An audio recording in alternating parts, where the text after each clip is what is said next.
Eagle Community Television presents Community Connection with your host, Mike Cooper. Welcome to Community Connection from Eagle Community Television. Thanks for watching. We're at the Goggleman Fountain at Sheridan Coliseum on the campus of Fort Hays State University with President Dr. Ed Hammond, who joins us today to give us an update on Fort Hays State University and our regular monthly visits here on Community Connection. Well, President Hammond, it's been such a busy summer. I don't know where to begin with all of the activities. Isn't it a gorgeous day? Huh? This is just about perfect, yeah, absolutely. If the weather was like this, Hays would have 100,000 people, if it was regularly like this. Absolutely, and would be good recruiting for Fort Hays State, too. Well, that's true. But recruiting looks good. I mean, enrollment's this fall, it looks like our freshman class will be over 900 again, and that's very healthy freshman class. We have so many things that have been occurring. One of the busiest summers I can remember from Fort Hays State University. Everything from the new facility groundbreaking to the construction that's ongoing with dorms, with the completion of Light Drive now, with the activities of the wind turbines coming to Fort Hays State University. Where do we begin? Where do you want to start with this? Well, first of all, let's start with the wind, since it's so calm and beautiful today. We still have one more hearing or meeting to go, and that's with the county commission.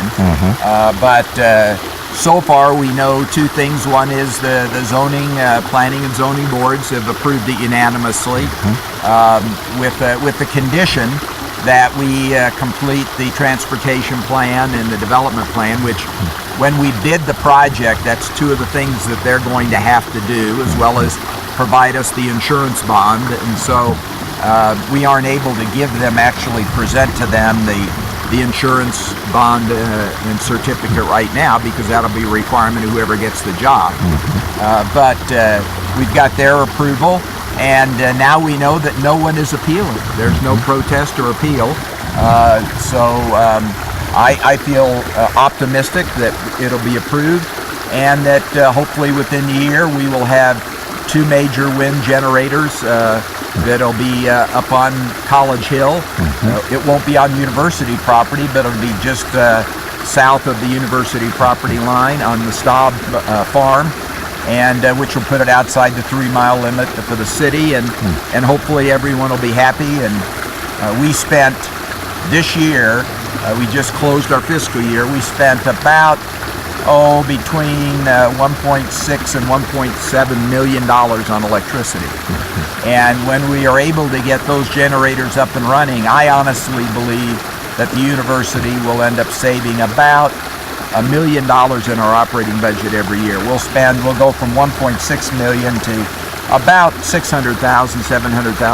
Of course, that depends on when the wind blows and what the needs are, but that's our current estimate, that it will help our bottom line by about $1 million a year.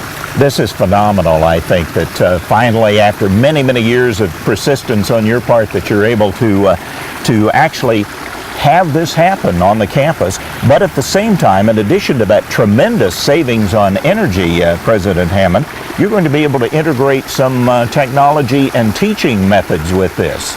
Yeah, the wind business in Kansas is growing, and so there's a need for a lot more trained personnel that know how to manage those kind of facilities. And so we're looking at a whole array of, first of all, partnerships. Cloud County Community College has a very strong wind program right now at the 2-year level. We're looking at how we can build on that with a 4-year program, and we think that it will benefit us academically, as well as it will provide us some research possibilities that we haven't had before. Since we visited last, President Hammond, you have broken ground for the new physical training facility at Fort Hays State. Yes, we did.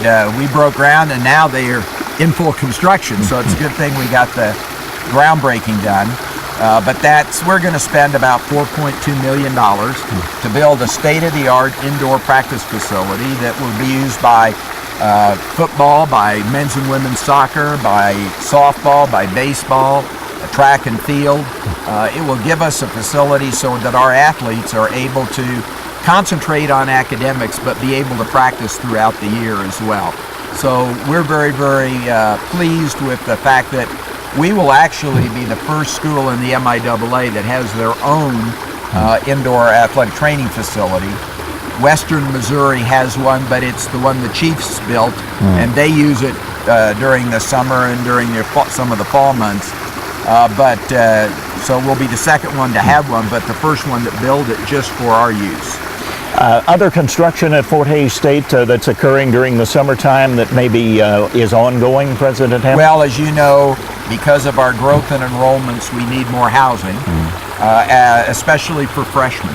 The community, we're counting on the community to build and to continue to develop the housing for students in Hays, but we need to make sure we have sufficient facilities. If we have 900 freshmen, we're going to need more every year. We're going to need more room here.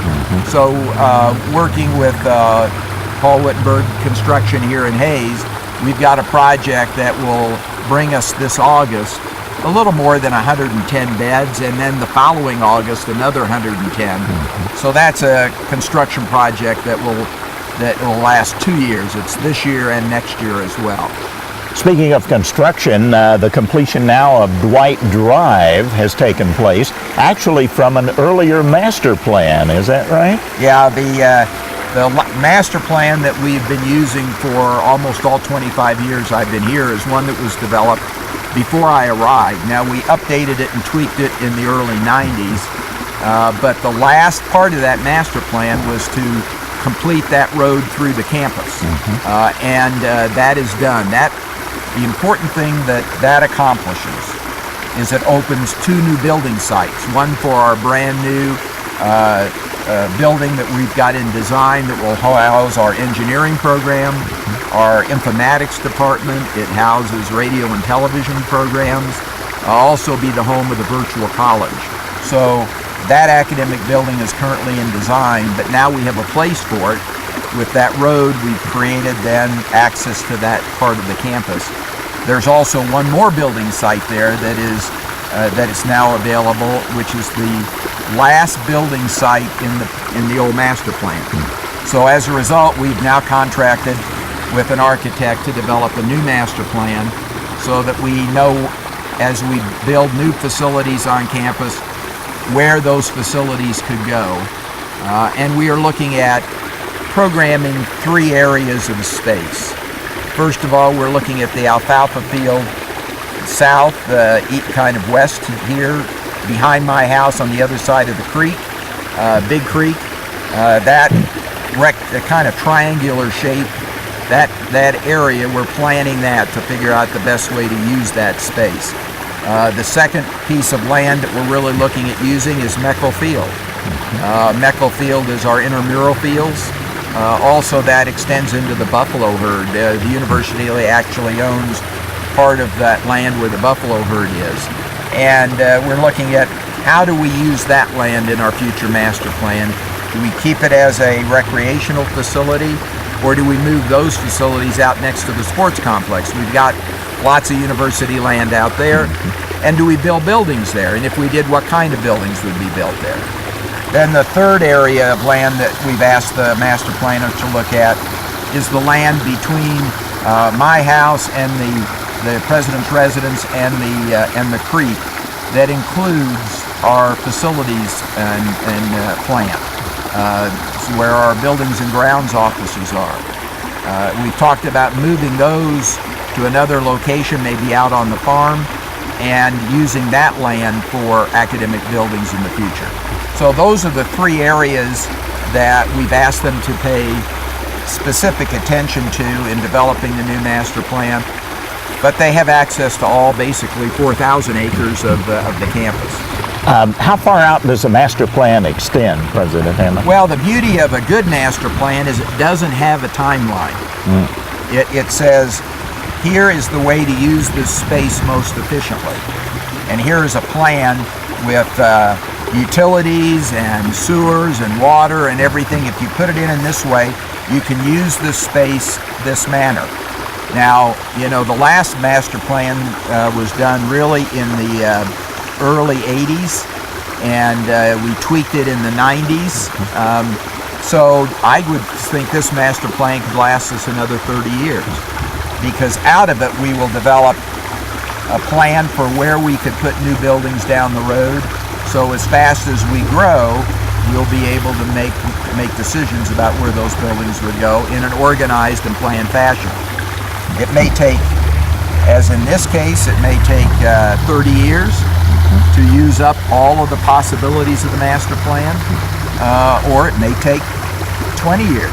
So a good master plan doesn't have a timeline. What it does is it creates a plan that you can implement over time. Speaking of, you mentioned radio, television, informatics and such, undergoing a name change for that overall department. Is that correct, President Hammond? Well, the school is changing its name. The College of Business and Leadership now has become the College of Business and Entrepreneurship. And we needed to make that change because entrepreneurism is so important to the future of Western Kansas.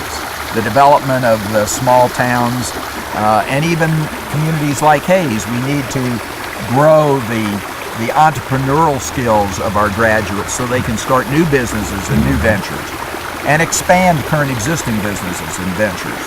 So I thought it was important that we change it. The other thing that's happened is the Department of Leadership Studies, which used to be part of the College of Business, is now moved to Arts and Sciences, where it started. It started in Arts and Science, migrated to business, and now is back within Arts and Sciences. And now that it's moved to the College of Arts and Sciences, it seems inappropriate to have leadership as part of the name of the College of Business. So we've made that change. The Department of Informatics is still going to be called the Department of Informatics within the College of Business and Entrepreneurship. And that entrepreneurship is really one of the keys to the future, it seems like, President Hammond, as we perhaps transition from a totally manufacturing era of maybe the previous century and such, and even before that, to individuals being able to create things within their own realms. Yeah, and what we need to create and what we need the skills to create are jobs. I mean, that's the driving element of rural Kansas. If we're able to, I talked to the governor a couple of weeks ago, and I made the point that the future of the state of Kansas really depends upon what we do with the western two-thirds of the state. The eastern third is going to develop and is going to prosper on its own without too much difficulty one way or the other. But if the state is able to grow the number of jobs in the western two-thirds of the state, then that will become a real asset for the state. So job growth in western Kansas, I think, needs to be priority one. And that's what we're doing with the College of Business and Entrepreneurship, is we're really focusing it on how to develop jobs and new opportunities and new ventures in the western two-thirds of the state of Kansas. And finally, President Hammond, I know in our next visit will be probably after classes resume at Fort Hays State University, and you always have a direction, a theme for the new year. Now's your chance to tell us about that theme and what it's going to be for the new class term of 2012. Well, the theme for the coming year is, now, I think you couldn't hear it because of the water here, but if you come back in mid-August, I'm sure I'll say it a few more times. Okay, clearly next time, so we can get the complete story of that. Speaking of, as we said, we are in front of the Goggleman Fountain at Fort Hays State. You want to go swimming? I was thinking it's starting to warm up here. Let's just cool off if we don't get in trouble with the campus security here. I'll be happy to take care of that problem if you want to go swimming. You go first, okay? President Ed Hammond at Fort Hays State University from the President's desk today on Community Connection. Thanks to our producer, Jeff Durall, for his work and expertise, and thanks to you for watching Eagle Community Television.